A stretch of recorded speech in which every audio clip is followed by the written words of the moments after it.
Olá, meus amigos, bem-vindos mais uma vez a este canal. Aqui é o Augusto Sérgio falando. Eu estou dando essa pequena introdução para poder compartilhar, né, uma interação que eu percebi em um dos vídeos desses que eu postei no YouTube. E quero agradecer aí ao Felipe Luiz 2784, né, que fez uma interação que para muitos seria um motivo assim de aborrecimento, mas eu vejo como uma opinião que ele emitiu ali, tá certo?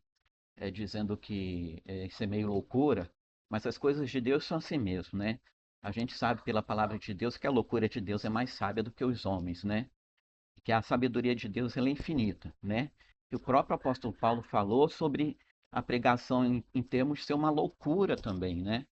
Já que a gente prega a Cristo crucificado e depois ressuscitado, e muitas pessoas não compreendem isso, né? Eu quero muito em breve começar a falar de profecias, falar de Daniel, até porque, se a gente perceber, agora eu já estou começando a ver estou começando a ter um certo senso de urgência, tendo em vista os últimos acontecimentos que a gente está percebendo no mundo, principalmente na questão natural, né? Porque antigamente, é, vários desses fatores, como esses que a gente tem visto hoje, eram considerados como aviso de Deus, né?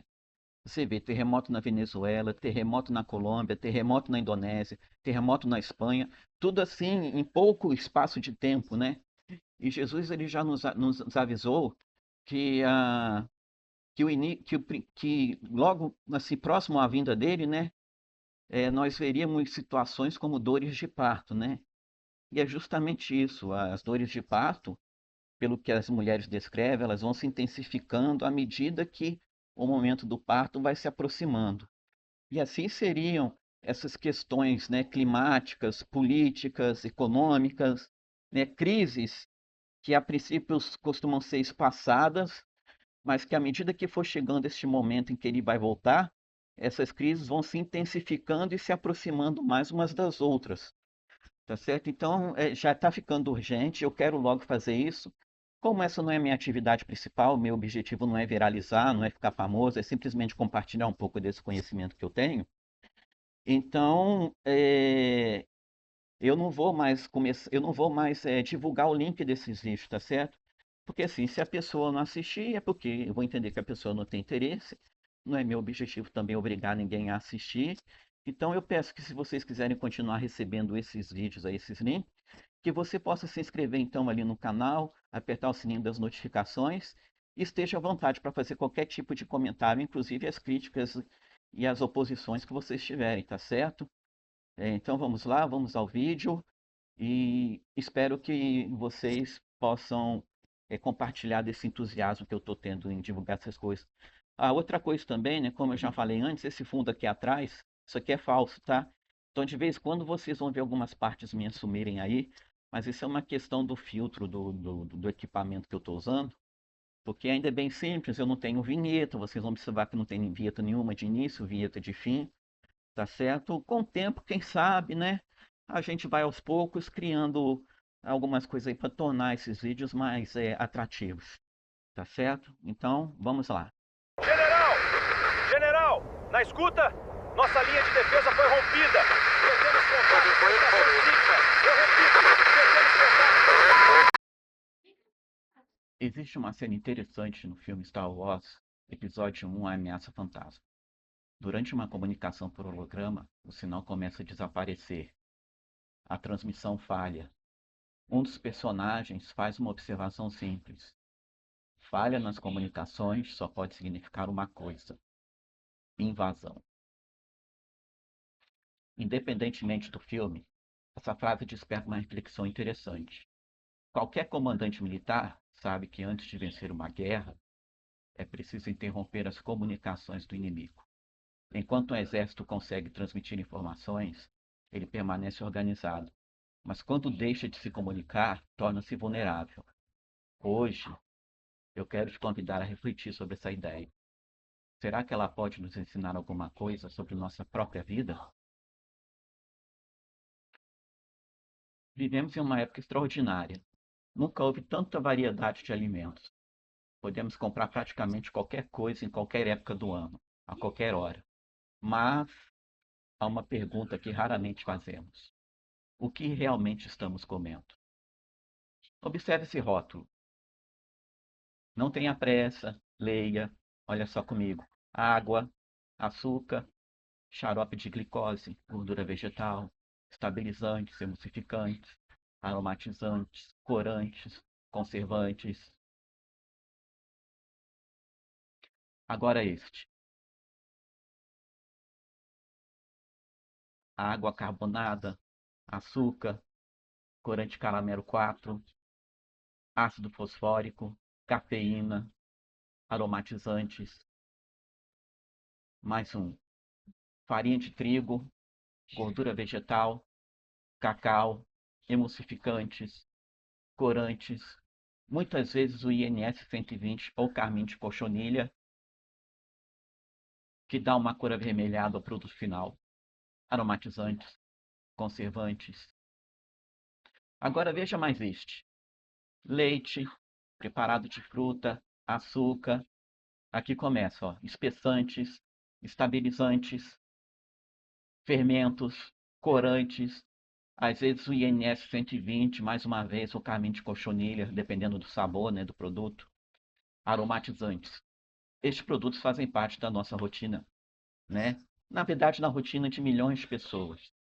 Não estamos falando de alimentos raros, estamos falando de produtos consumidos diariamente por crianças, adultos, idosos, durante anos, às vezes durante toda a vida. Em grande maioria, não fazemos ideia do que seja cada uma dessas substâncias, mas sobre uma delas eu quero falar mais especificamente: o carmim ou vermelho de cochonilha. A maioria não imagina como é feita a extração desse corante. Isso vai surpreender principalmente os que hoje já possuem uma dieta vegana ou vegetariana. O carmim de cochonilha, ou INS 120, é obtido através de um pequeno inseto chamado cochonilha, ou seja, é obtido extraindo-se uma substância de um pequeno ser vivo, um animal, um pequeno inseto que produz essa substância avermelhada como meio de defesa, mais especificamente das fêmeas deste inseto, já que os machos são bem menores e também possuem asas. Eles têm características bem diferentes. Este inseto é cultivado geralmente em cactos. Na natureza ou em cativeiro, também pode apresentar uma coloração esbranquiçada no entorno, que é outro de seus mecanismos de defesa. Assim, trago a você uma reflexão momentânea deste vídeo. Vamos supor que eu seja vegetariano ou vegano, mas ingiro muitos desses produtos industrializados, e neste caso, sem perceber, que estou ingerindo uma substância animal e de algo que Deus não autorizou. Não por ser um inseto, mas pelo tipo de inseto. Agora vamos continuar o nosso raciocínio geral, lá que nós começamos lá do início. Durante muito tempo, ninguém sabia exatamente quais seriam as consequências desse padrão alimentar. Mas isso começou a mudar. Nas últimas décadas, milhares de pesquisadores passaram a estudar os efeitos do consumo frequente de alimentos ultraprocessados. Hoje, existem evidências consistentes associando esse padrão alimentar ao aumento do risco de obesidade, diabetes tipo 2, doenças cardiovasculares, esteatose hepática, alguns tipos de câncer e outras doenças crônicas. Esses estudos não afirmam que um alimento isolado determina o destino de uma pessoa, mas mostra algo importante. Nossas escolhas diárias, quando repetidas durante anos, produzem consequências. Até aqui estamos falando apenas do corpo, mas e se houver algo mais? Imagine um comandante preparando uma invasão. Qual seria o primeiro objetivo? Destruir os tanques? Nem sempre. Destruir os soldados? Também não. Antes disso, ele tentaria impedir que o inimigo se comunicasse, porque um exército sem comunicação perde a capacidade de reagir. Imagine essa cena. Um oficial recebe uma notícia urgente. Corre até o telefone, levanta o aparelho, mas o fio foi cortado. Não importa quantos soldados existam, não importa quantos equipamentos estejam disponíveis. Sem comunicação, o comando desaparece. Agora observe outra situação. Uma base de comunicações, antenas, equipamentos, centrais de transmissão. Tudo destruído. A informação já não percorre o caminho necessário. As ordens deixam de chegar, a coordenação desaparece. Mas existe um alvo ainda mais importante: a energia. Sem energia, não existe radar, não existe rádio, não existe transmissão, não existe comunicação, e em poucas horas o exército inteiro pode mergulhar no caos. E agora, a pergunta. A Bíblia afirma que existe um grande conflito entre o bem e o mal. Um conflito que não acontece apenas nos campos de batalha, mas também no coração, na consciência, na mente. É justamente pela mente que pensamos, aprendemos, escolhemos, amamos, perdoamos, compreendemos. É também pela mente que entendemos a palavra de Deus, que discernimos entre o certo e o errado, que ouvimos a voz do nosso espírito na nossa consciência. Então, se existe uma batalha espiritual, qual seria o maior interesse do inimigo? Fortalecer nossa mente ou enfraquecê-la? Essa pergunta merece nossa atenção, porque ela muda completamente a forma como enxergamos nossas escolhas diárias. Será que existe alguma relação entre aquilo que consumimos e a qualidade do instrumento que Deus nos concedeu para pensar, decidir e compreender sua vontade? Na próxima parte, vamos olhar para alguns episódios da Bíblia que talvez respondam essa pergunta de uma maneira, assim, surpreendente.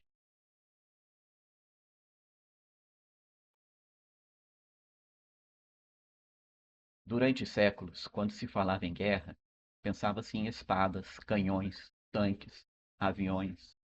Hoje sabemos que uma guerra pode começar muito antes disso. Ela pode começar pela informação, pela comunicação, pela influência e principalmente pela mente. É na mente que nascem as ideias, é na mente que tomamos decisões, é na mente que formamos convicções, é nela que aprendemos a distinguir o verdadeiro do falso, o bem do mal, o certo do errado. Se alguém desejasse dominar uma nação, procuraria controlar sua comunicação.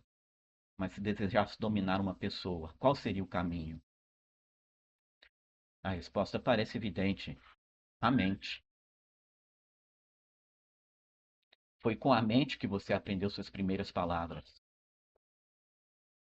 Foi com a mente que reconheceu o rosto de sua mãe. Foi com ela que aprendeu a caminhar, a escrever, a amar, a perdoar, a sonhar.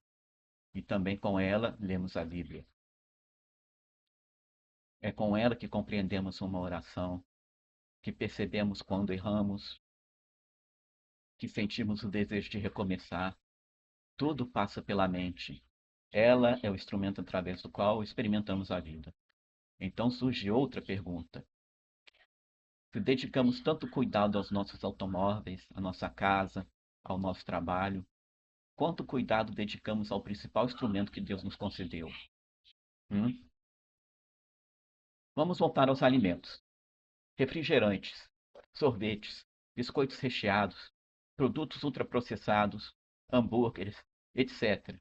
Eles fazem parte do cotidiano de muitas pessoas. Muitos deles foram desenvolvidos para serem extremamente agradáveis ao paladar, para serem práticos, baratos, duráveis. Mas será que também foram desenvolvidos pensando na saúde a longo prazo? Hum? Essa é uma pergunta que cada pessoa precisa responder depois de conhecer os fatos. A ciência continua estudando. Todos os anos surgem novas pesquisas, novas descobertas, novos alertas. Ainda há muito a aprender, mas uma coisa parece cada vez mais evidente. Nosso organismo responde às escolhas que fazemos repetidamente. Voltemos ao comandante. Imagine que alguém lhe dissesse: General, o telefone não está funcionando. Ele provavelmente perguntaria: o que aconteceu? A resposta seria simples: o fio foi cortado. Aí depois chega outra informação: a torre de comunicação foi destruída. Pouco depois, a subestação de energia também foi atingida. Nesse momento, nenhum comandante acreditaria tratar-se de coincidência. Ele entenderia imediatamente: existe alguém tentando impedir a comunicação.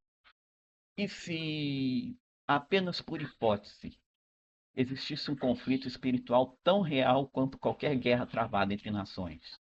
E se nessa batalha o objetivo fosse enfraquecer justamente o instrumento através do qual o ser humano pensa, decide e procura compreender a vontade de Deus? Essa possibilidade merece, pelo menos, nossa reflexão. No início deste vídeo, lemos uma frase de um filme de ficção. Falha nas comunicações só pode significar uma coisa: invasão. Talvez essa frase nunca tenha pretendido ensinar uma lição espiritual, mas ela ilustra muito bem um princípio. Nenhuma invasão começa pelo ataque mais visível. Primeiro, enfraquece as comunicações. Depois, a capacidade de reação. Por último, vem a conquista. Será que existe alguma relação entre esse princípio e o conflito descrito pela Bíblia? Será que Deus deixou orientações sobre esse assunto? Será que homens e mulheres que confiaram em Deus compreenderam algo que ainda precisamos aprender? No próximo vídeo, vamos olhar para alguns episódios bíblicos. Daniel, o povo de Israel no deserto, podemos ver alguns conselhos de Paulo e também alguns escritos de Ellen White, que no próximo vídeo também vamos mencionar alguma coisa sobre ela. Talvez, ao reunir todas essas peças, consigamos enxergar um quadro muito maior.